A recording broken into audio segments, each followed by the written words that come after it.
గడిచిన వారం మొదలుకొని ఈ వారం వరకు ప్రభువు తన రెక్కల నీడలో మనల్ని భద్రపరిచినందుకై ప్రభుకు మనం ఎంతో కృతజ్ఞులమై ఉన్నాము. కనుక గడిచిన వారం మొదలుకొని ఇప్పటి వరకు కాపాడిన మన రక్షకుడైన యేసుక్రీస్తు ప్రభువారిని ఆత్మతో సత్యంతో ఆరాధించడానికి మనం సిద్ధపడదాం. కీర్తనలు 121, కీర్తనలు యాత్రా కీర్తన 121 5వ వచనము అందరం కలిసి చదువుకుందాం.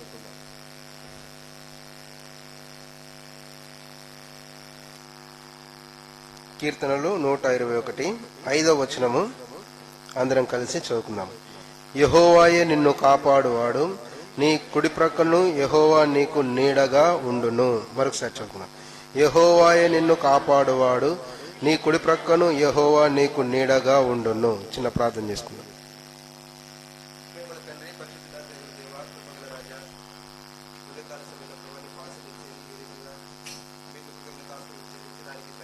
అనుగ్రహించినయా ఈ శ్రేష్టమైన సమయాన్ని బట్టి స్తోత్రాలు ప్రభు. మరి నిన్ను ఆరాధించడానికి సిద్ధపడి వచ్చిన నీ దాసులను బట్టి కూడా మీకు ఎంత వందనములు. ఇప్పటి వరకు పాటల ద్వారా మీరు మహిమ పొందుతూ వచ్చినారు. తిరిగి ప్రభా మేము వ్యక్తిగతంగా ఆరాధనలోకి వెళ్ళక ముందు మీ యొక్క వాక్యాన్ని చూసుకొని ప్రభా మీరు మాకు ఎంతటి గొప్పటి దేవుడుగా ఉన్నారో, మునుపు మా స్థితి ఎలా ఉందో నేడు మా స్థితి ఎలా ఉందో కొన్ని మాటలు చూసుకొని మిమ్మల్ని ఆత్మతో సత్యంతో ఆరాధించుటకు మమ్మల్ని మీరు సిద్ధపరచమని కూడా ప్రార్థిస్తున్నాము ప్రభు. మరి శత్రు కార్యముల నుండి మీరు తప్పించండి, దైవికమైన కార్యముల వైపు మేము పరిగెత్తుటకు మీరే సహాయపడండి. సిఎన్ ప్రార్థన మందిరాన్ని దీవించము, ఆశీర్వదించము, సరిహద్దులను మీరు విశాలపరచండి. అనేక ఆత్మల చేత ఇంకను ఈ మందిరాన్ని మీరు నింపమని కూడా ప్రార్థిస్తున్నాము. మీ వెలుగు మీ ప్రత్యక్షత ఇక్కడ కలిగినటకు మీరే సహాయపడమని కూడా ప్రార్థిస్తున్నాము. అల్పుణ్ణి అయోగ్యనని దాసుని నన్ను కూడా మరి తీసుకుని వచ్చి మీరు వాడుకుంటున్నందుకే మీకు స్తోత్రాలు. మీరు నన్ను నమ్మి నాకు అప్పగించిన యొక్క పరిచయను నమ్మకంగా ప్రభావ ముందుకు తీసుకెళ్ళటకు మీరే సహాయపడండి. మందుకు మాదిరికరమైన జీవితాన్ని జీవించటకు మీరే సహాయపడండి. అన్ని విషయాల్లో మీ సన్నిధిని మీ యొక్క కృపను మేము కోరుచున్నాము కనుక తండ్రి మీరే సహాయపడండి. ఇప్పటి వరకు మా కుటుంబాలను మీరు కాపాడి భద్రపరిచినందుకే స్తుతిస్తూ ఆరాధిస్తూ గణపరుస్తూ పూజిస్తూ మా ప్రభును మా రక్షకుడైన యేసుక్రీస్తు నామమున స్తుతించి ప్రార్థిస్తున్నాం మా తండ్రి, ఆమేన్.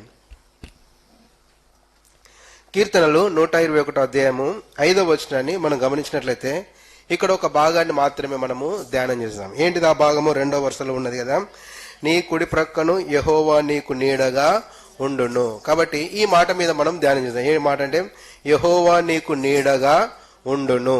కాబట్టి ఇప్పుడు నీడ అంటేనే మనందరికీ బాగా తెలుసు. అంటే ఇప్పుడు నీడ లేదనుకోండి, మనకు సమ్మర్ వస్తుందంటే, ఎండాకాలం వచ్చిందంటే ప్రతి ఒక్కరు కోరుకునేది ఏంటిది?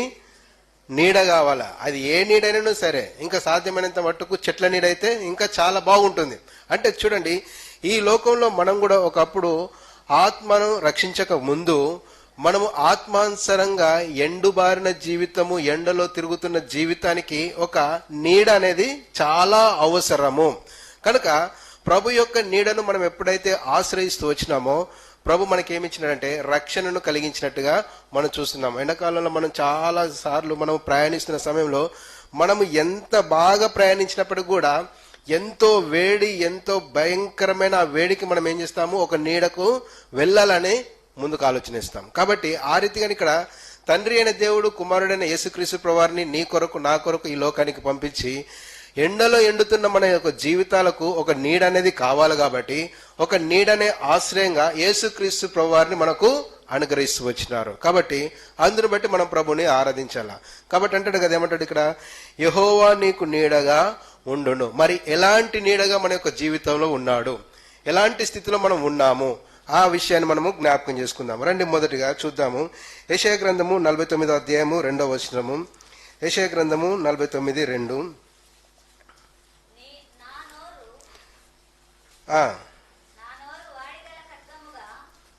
49:2 అండి. 49. తన చేతి నీడలో నన్ను దాచినాడు, నన్ను మెరుగుపెట్టిన అంబుగా చేసి తన అంబుల పొదిలో మూసిపెట్టి ఉన్నాడు. కాబట్టి ఇక్కడ ఎక్కడ మరి మనల్ని దాస్తూ వచ్చినాడట? తన చేతి నీడలో నన్ను దాచి ఉంచినాడు. ఇప్పుడు నా చేతి నీడలో మిమ్మల్ని దాయనొచ్చినా? నా చేతి ఎంత ఉంది, మీరెంతున్నారు అంటే చూడండి. ప్రేమగల రక్షకుడు యేసుక్రీస్తు ప్రభువారి యొక్క హస్తము ఎంత పెద్దదో మనకి ఇక్కడ అర్థమవుతుంది. కాబట్టి అంటాడు కదా, ఏమంటాడు ఇక్కడ, తన చేతి నీడలో నన్ను దాచి ఉంచినాడు. కాబట్టి ఒకప్పుడు మన యొక్క జీవితంలో నీడలేని జీవితాన్ని జీవిస్తున్న సమయంలో ప్రభు మనకు నీడను అనుగ్రహించినాడు. ఆ నీడ ఎలాంటిది అన్నది ముందుకు వెళ్తే మనకు అర్థమవుతుంది. ఎన్ని నీడలు ఉన్నాయి మరి పరిశుద్ధమైన బైబిల్ గ్రంథంలో అంటే ఒక్క మాట చూసి మనం ముందుకు వెళ్దాము. యెషయా గ్రంథము 30వ అధ్యాయము 2-3 వచనాలు. యెషయా గ్రంథము 30వ అధ్యాయము 2-3 వచనాలు. వారు నా నోటి మాట ఫరో బలము చేత తమను తాము బలపరుచుకున్నటకు ఏ నీడను ఆశ్రయించినట? ఐగుప్తు నీడ. ఐగుప్తు నీడ ఎలా ఉంది? ఇశ్రాయేలుకి ఏమన్నా మేలు చేసిందా? ఏం చేసింది? అంత కీడ చేస్తూ వచ్చింది. ఇక్కడ మనము యెషయా గ్రంథము 49వ అధ్యాయం 2వ వచనంలో ఆ నీడ ఎలా ఉందట? తన నీడ కింద, తన చేతుల నీడ కింద మనల్ని ఏం చేసినాడు? భద్రపరిచినాడు. అయితే ప్రభు కోరుకునేది ఏంటంటే, తన ప్రజలైనందు వారు తన నీడ కింద ఉండాలని ఇష్టపడితే మనం ఏం కోరుకుంటున్నామట? ఐగుప్తు నీడను మనము కోరుకుంటున్నాము. ఐగుప్తులో కూడా నీడ ఉంది, కానీ ఆ ఏ నీడ అంటే అది సాతాను యొక్క నీడ. ఆ సాతాను యొక్క నీడలో ఐగుప్తులో ఉన్న ఇశ్రాయేల్ ప్రజలకు ఎలాంటి ఉపయోగం అనేది లేదు. ఆ నీడకు విసిగిపోయి వారు ఏం చేసి వచ్చినారు? మరలా దేవునికి మొరపెట్టగా దేవుడు వారి యొక్క మొర ఆలకించి మరలా ఎక్కడ తీసుకొచ్చినాడు? తన యొక్క హస్తాల కిందికి తీసుకొచ్చినట్టుగా మనం చూస్తున్నాం. కాబట్టి మొదటగా మనము ఎలాంటి నీడలో ఉన్నాము అంటే, ఐగుప్తు అనే నీడలో ఉన్న మనల్ని, ఆ ఐగుప్తు నీడలో ఉన్న మన యొక్క జీవితం విసిగిపోయిన సమయంలో ప్రభు తన యొక్క చేతి నీడ కిందికి రావడానికి ఇష్టపడి తండ్రి అయిన దేవుడు కుమారుని యేసుక్రీస్తు ప్రభువాని లోకానికి పంపించినట్టుగా మనం చూస్తున్నాము. రెండో నీడను మనం చూద్దాం రండి. న్యాయాధిపతులు 9:15. న్యాయాధిపతులు 9:15. న్యాయాధిపతులు 9:15. ముళ్ళ పొద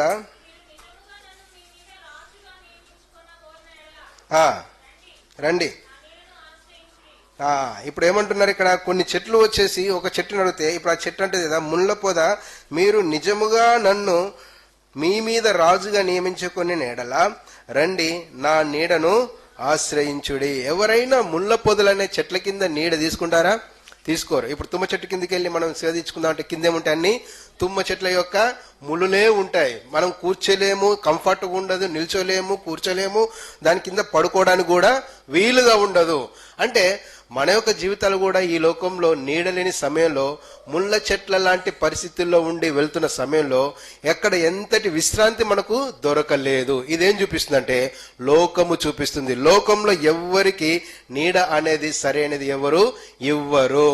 కనుక ఇప్పుడు ఇక్కడ అంటది కదా, ఒకవేళ మీరే నన్ను ఎంచుకున్నట్లయితే ముళ్ళ పొదగా ఉన్న నా జీవితంలో మీరు వచ్చి నా కింద ఉంటానంటే దానికి నో ప్రాబ్లం. అంటే ఇప్పుడు ఏం చూపిస్తుంది? ఈ ముళ్ళ పొద సాతానుకు సాదృశ్యంగా చూపిస్తుంది. సాతాను ఎప్పుడు మనం బయటికి వెళ్ళిన కూడా వాడు ఏం చేస్తాడంటే ముళ్ళతో మనల్ని గుచ్చేవాడుగానే ఉంటాడు, కానీ సరేరా అని చెప్పేసి ప్రభు యొక్క హస్తాల కింద ఉన్నట్టు సేద తెచ్చమని వాడు ఎంత మాత్రం అవకాశము ఇచ్చేవాడు కాదు. కాబట్టి రెండు నీడలను మనం చూసి వచ్చినాము. మొదటిది, మనం ఎలాంటి నీడలో ఉన్నాము? ఐగుప్తు అనే నీడలో ఉన్నాము. రెండోది ఎలా ఉన్నా అంటే ముళ్ళ చెట్ల లాంటి నీడలో ఉన్నాం. అంటే సాతాను యొక్క ముళ్ళు లాంటి జీవితాన్ని జీవిస్తున్న మన జీవితాన్ని ప్రభు ఎలాంటి నీడలోనికి నడిపించినది ఇప్పుడు మనము చూద్దాం రండి. మరి ప్రభు యొక్క నీడలో మనకు ఏం కలుగుతుంది? ఇప్పటి వరకు చూసింది రెండే భాగాలు. ఏంటిదంటే మనము ఎలాంటి నీడలో ఉన్నాము, ఎలాంటి నీడలో నుండి ఎలాంటి నీడలోనికి నడిపించినాడు. పరమగీతములు 2వ అధ్యాయము 3వ వచనము. పరమగీతములు 2వ అధ్యాయము 3వ వచనము.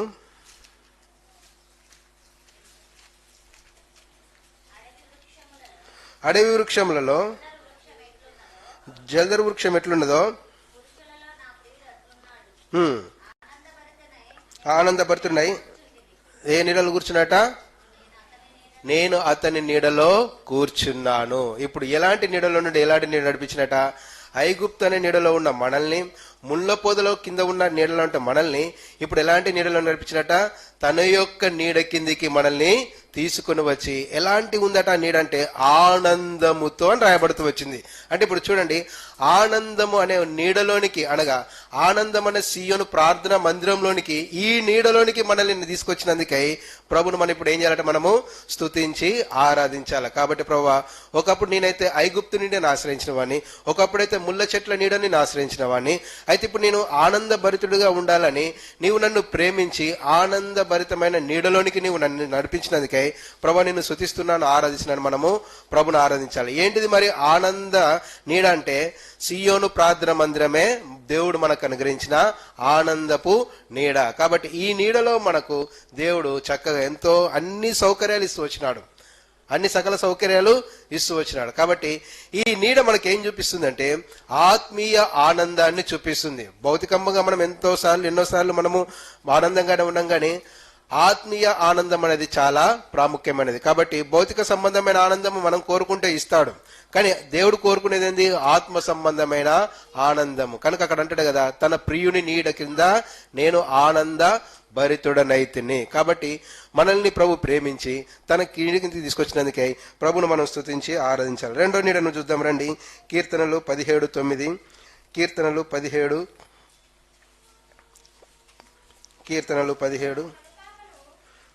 చదవండి. ఒకటి తన కనుపాపను కాపాడినట్లు నన్ను కాపాడము, నన్ను లయపరచుకోడు, దుష్టులను పోగొట్టు కాపాడినట్లు నన్ను చుట్టుకొని నా శత్రు చేతిలో చిక్కున్నాను. నీ రెక్కల నీడ క్రింద నన్ను దాచుము. మొదటిగా ఎలాంటి నీడలోనికి మనల్ని ప్రభు నడిపించినట?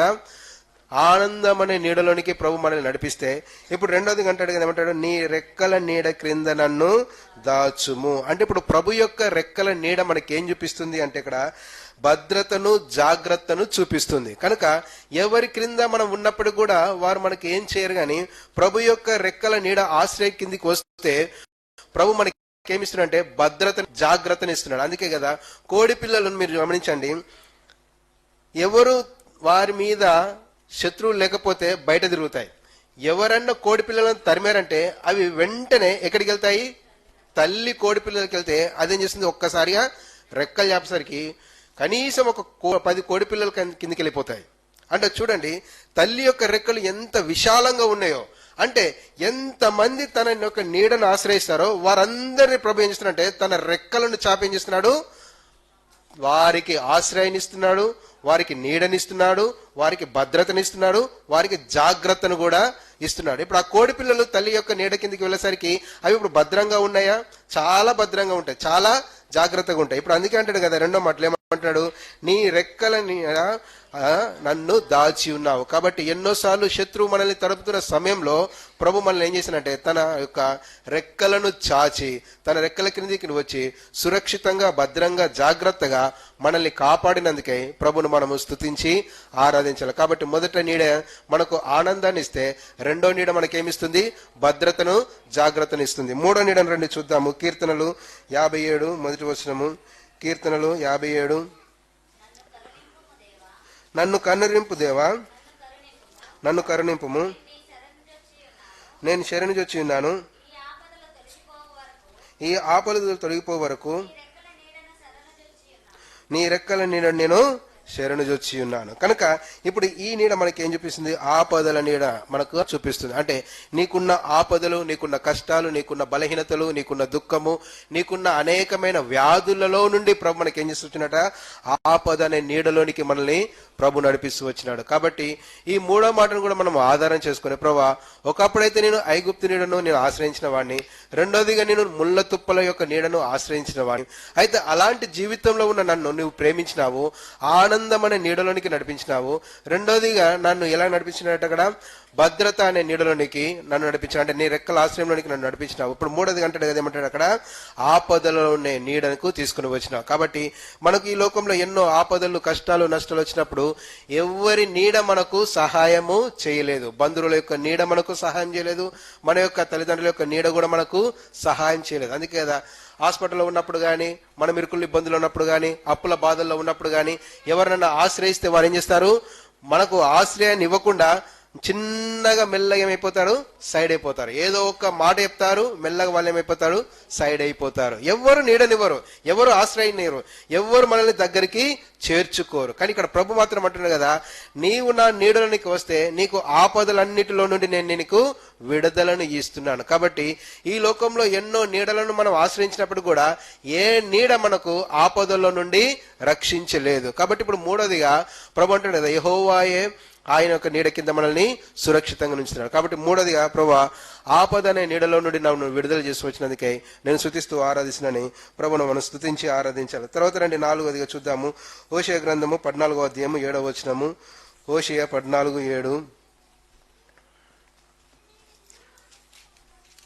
హోషేయ 14:7. అతని నీడయందు నివసించువారు మరలి వత్తురు, ధాన్యముల వారు తిరిగి మొలుతురు, ద్రాక్ష వలె వారు వికసించుతురు, లెబానోను ద్రాక్షరసము వాసన వలె వారు పరిమళుతురు. ఇప్పుడు 4వదిగా అభివృద్ధి అనే నీడ. మొదటి నీడ ఆనందము, రెండో నీడ భద్రత, మూడో నీడ ఆపదలు, 4వ నీడ ఏంటంట అభివృద్ధి. అందుకే ఇక్కడ అంటాడు కదా, ఇప్పుడు 7ది ఏమంటాడు, అతని నీడ యందు నివసించువారు మరలి వత్తురు, ధాన్యం వలె వారు తిరిగి మొలుస్తారు.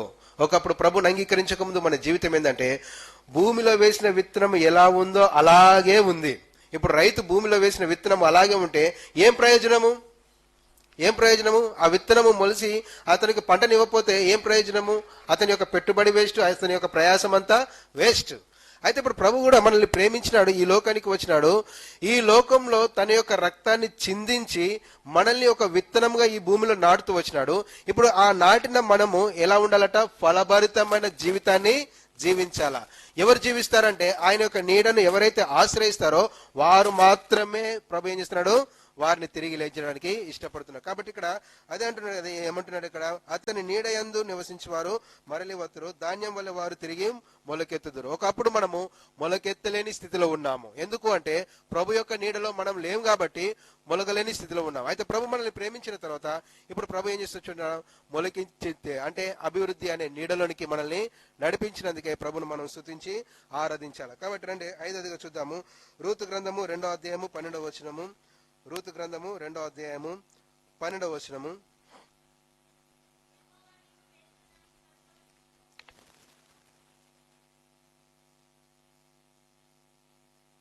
ఇశ్రాయేలు దేవుడైన యెహోవా యొక్క రెక్కల క్రింద ఎలా ఉన్నాడట? సురక్షితంగా. ఇప్పుడు 5వదిగా ఎలాంటి మనకు నీడ చూపిస్తున్నాడు? సురక్షితమైన నీడ. ఎలాంటి నీడ అది? సురక్షితంగా ఉండే నీడ. మనకు ఎంతో మంది ఎన్నెన్నో హోటల్స్ సురక్షితంగా ఉంటామని చెప్తారు, కానీ ఏదో ఒక ప్రమాదం అనేది తప్పకుండా జరుగుతుంది. కానీ ఇక్కడ ప్రభు యొక్క రెక్కల క్రిందికి వచ్చేసరికి ఇప్పుడు తన యొక్క జీవితంలో రూతు ఎంతో భక్తిగా జీవిస్తూ ఉన్న సందర్భాన్ని బట్టి అక్కడ భక్తుడు అంటాడు కదా, ఏమంటున్నాడు, సురక్షితముగా నువ్వేమైతావు నా యొక్క నీడ కింద ఆశ్రయించవచ్చును. కాబట్టి ఇప్పుడు 5వదిగా ప్రభు మనకు ఎలాంటి నీడని ఇచ్చినాడంటే సురక్షితముగా ఉండే నీడను దేవుడు మనకు అనుగ్రహించినందుకే ప్రభును మనం స్తుతించి ఆరాధించాలి. కాబట్టి ప్రభా ఎన్నో నీడలు నేను ఆశ్రయిస్తూ వచ్చినా కానీ ఏ నీడ నాకు సురక్షితను ఇవ్వలేదు. కాకపోతే నీవు మాత్రమే నాకు సురక్షితంగా నీ నీడని నీవు నాకు ఇచ్చినందుకే నిన్ను స్తుతిస్తూ ఆరాధిస్తున్నాను. ప్రభును మనము ఆరాధించాలి. 6వదిగా రండి చూద్దాము. ఇక్కడ కీర్తనల గ్రంథము 57:1. కీర్తనలు 57:1 ఇందాక చదువుకున్న భాగమే. 57:1. నన్ను కరుణించుము దేవా, నన్ను కరుణించుము, నేను శరణు జొచ్చి ఉన్నాను, ఈ ఆపదలు తొలగిపో వరకు నీ నెక్కర నేను శరణు జొచ్చి ఉన్నాను. శరణు జొచ్చి ఉండడం అంటే ఏంటంటే ఆశ్రయించడము. ఎన్నో సార్లు మనము ఎంతో మందిని బ్రతిమాలినప్పటికీ కూడా ఎవ్వరు మనకు నీడనిచ్చిన వారు కాదు. అంతేనా? ఎంతమందిని బ్రతిమాలి ఉంటాము మన అవసరాల్లో అక్కర్లో. ఎవరైనా సరే పోనీలే అని చెప్పేసి మనకు ఆశ్రయం ఇచ్చినారా? ఎవ్వరు ఎంత బ్రతిమాలినప్పుడు కూడా ఏదో ఒక ప్రత్యుత్తరం ఇస్తారు తప్ప నీడను మాత్రం ఎవరు ఇయ్యలేదు. కానీ ఇక్కడ భక్తుడు అంటే కదా, నీ శరణు జొచ్చి ఉన్నానంటే ఏంది? నువ్వు పర్మిషన్ ఇచ్చినా ఇయ్యకపోయినా నేను ఏమంటున్నాను, లోనికి వస్తున్నాను. ఎవరు వెళ్తారు? మన ఇష్టానుసారంగా ఎవరంటే ఇంటికి మనం వెళ్ళగలుగుతామా? వెళ్ళలేము. ఎంత క్లోజ్ ఫ్రెండ్ అయినా, ఎంత ఫెమిలియర్గా ఉన్న ఫ్యామిలీ అయినా కూడా ముందేం చేస్తాము, కాలింగ్ బెల్ పెట్టి అక్కడే నిల్చొని వాళ్ళు డోర్ ఓపెన్ చేసిన తర్వాత వారితో మాట్లాడి వారు పిలిస్తే లోపలికి వెళ్తాము, అంటే అప్పుడు వారు మనకు నీడనిచ్చినట్లు. కానీ ఇక్కడ ఈ కీర్తనకారుడు ఏమంటున్నాడు, నీవు ఇచ్చినా ఇవ్వకపోయినా నేను స్వేచ్ఛగా నీ నీడలోనికి వచ్చే అవకాశాన్ని నీవు నాకు అనుగ్రహిస్తూ వచ్చినావు. ఎంత స్వేచ్ఛనిచ్చినాడు. అందుకంటే నీ శరణు జొచ్చి నీ నీడలో నేను ఉంటున్నాను. కాబట్టి మనుషులు ఇంతటి ఫ్రీడము, ఇంతటి సునాయాసమైన అవకాశం ఎవరు ఇవ్వలేదు. కానీ యేసుక్రీస్తు ప్రభువారు మాత్రమే నీకు నాకు శరణు జొచ్చే నీడను దేవుడు మనకిచ్చినందుకై మనం ప్రభును స్తుతించి ఆరాధించాల. 7వ రండి చూద్దాము చివరిగా. కీర్తనలు 17:9. కీర్తనలు 17:9. కీర్తనలు 17:9. ఒకడు తన కనుపాపను కాపాడినట్లు నన్ను కాపాడము, నన్ను లయపరచు దుష్టుని పోగొట్టి కాపాడుము, నన్ను చుట్టుకొను ఏమంటున్నాడు, నా ప్రాణ శత్రువుల చేత చిక్కకుండునట్లు. కాబట్టి ఇప్పుడు ఇది ఏ నీడనంటే శత్రువుల నుండి తప్పించే నీడ. ఎన్నోసార్లు శత్రువులు మనల్ని తరుముతున్న సమయంలో ఏ నీడ మనకు ఆశ్రయాన్ని ఇవ్వలేదు, కానీ ప్రభు నీడ మాత్రమే మనకేమిచ్చింది, ఆశ్రయాన్ని ఇచ్చింది. కాబట్టి మన జీవితంలో కూడా ప్రభును మనము స్తుతించి ఆరాధించాలి. ప్రభా, ఈ లోకంలో నాకు ఎవరు నీడనివ్వలేదు. శత్రువులు తరుముతున్న సమయంలో ఇంకా నాకు శత్రువులకు ఇంకొకడు యాడవుతున్నాడు, కానీ అంతకంతకు తీసేవారు ఎవరు లేరు. కాబట్టి ఇక్కడ అంటాడు కదా, ఇది ఏంటంటే శత్రువులకు దొరకకుండా మనల్ని ప్రభు ఏం చేస్తున్నాడు, కాపాడుతున్నాడు. కాబట్టి ఇక్కడ ఈ చివరి భాగంలో అంటే నన్ను చుట్టుకొను నా ప్రాణ శత్రువుల చేత చిక్కుకొనకుండానట్లు. కాబట్టి మన యొక్క శత్రువుల చేత మనము చిక్కుకొనకుండాట్లు ప్రభు ఏం చేసి వచ్చినట్ట, దొరకకుండా కాపాడుతాం. అంతే కదా. మన పిల్లలు కానీ తప్పిదం చేసిన అనుకోండి, వారిని ఏం చేస్తాము, ఇంటి మీదకి ఎవరైనా వస్తే వారిని ఏం చేస్తాము, పిల్లలను తీసుకొచ్చి బయట పెడతామా? ఎంత ప్రేమించినప్పటికీ, ఎంత కోపం ఉంచినప్పటికీ కూడా ఏం చేస్తాము, పిల్లలను తప్పు చేస్తే వాడిని ఇంట్లోనే పెట్టి మనం ముందుకు వచ్చి ఏమైందిలే పిల్లోడే కదా అని చెప్పేసి వాడిని ఏం చేస్తాము, సమర్థించుకుంటాము. అంటే ఏంది, వాడిని మాత్రం బయటికి తీసుకుని రాలేము. అంటే అలాగే శత్రువులు మన మీదకి వస్తున్న సమయంలో ప్రభు నీ పక్షాన్ని నా పక్షాన్ని ఏం చేస్తున్నాడు, ఈ విధంగానే సమర్థిస్తున్నాడు. అరే నా పిల్లోడయ్యా, ఏమవుతుంది, తెలిసి తెలియక చేసినాడు, తిరిగి నా యొక్క రెక్కల కిందికి వచ్చినాడు, ఇప్పుడు ఏంటిదంట అంటే ఏమంటాడు, ఏమనలేడు సాతాను కూడా. అంటే చూడండి, శత్రువుల చేతిలో నుండి దాచుకునే నీడను దేవుడు మనకు అనుగ్రహిస్తూ వచ్చినాడు. కాబట్టి ఈ 7 నీడలను మనం చూస్తూ వచ్చినాము. అందుకే అంటాడు ఏమంటాడు, యెహోవా నీకు నీడగా ఉండును. కాబట్టి ప్రభా, నీవు నాకు నీడగా ఉన్నావు. ఎలాంటి నీడగా ఉన్నావు, ఆనందాన్నిచ్చే నీడగా ఉన్నావు. రెండోది ఎలాంటి నీడగా ఉన్నాడట అక్కడ, తన లెక్కర నీడ. ఎలాంటిదట, భద్రత జాగ్రత్తనిచ్చే నీడ.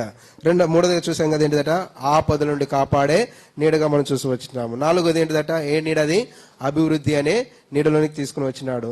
5వది ఏంటిదట, సురక్షితముగా ఉండే నీడలోనికి తీసుకొచ్చినాడు. 6వది ఎలాంటిదట, శరణు జొచ్చి నీ ఇష్టం వచ్చినప్పుడు, అంటే నువ్వు స్వేచ్ఛగా తన యొక్క నీడలోనికి వెళ్ళే అవకాశం ఇచ్చినాడు. చివరికి అంటాడు కదా ఏంటంట, శత్రువులను దాచిపెట్టేది. అంటే శత్రువుల చేతిలో నుండి మనల్ని దాచిపెట్టే నీడలోనికి ప్రభు మనల్ని తీసుకొచ్చినందుకే ప్రభుని మనం స్తుతించి ఆరాధించాలి. రండి ఆ మాట చదువుకుందాము. కీర్తనలు 121:5 అందరం కలిసి చదువుకుందాము. కీర్తనలు 121:5. యెహోవాయే నిన్ను కాపాడువాడు, నీ కుడి ప్రక్కను యెహోవా నీకు నీడగా ఉండును. కాబట్టి ఒకప్పుడు మనము ఐగుప్తు అనే నీడలో ఉన్నాము. రెండోదిగా ముళ్ళ తుప్పలు అనే నీడలో ఉన్న మనల్ని 7 అంతల నీడల అనుభవంలోనికి తీసుకొచ్చినందుకే ప్రభును మనం స్తుతించి ఆరాధించి ప్రభును మనము గణపరుద్దాం. లేచినప్పుడు ఒక పాట పాడుకుందాము.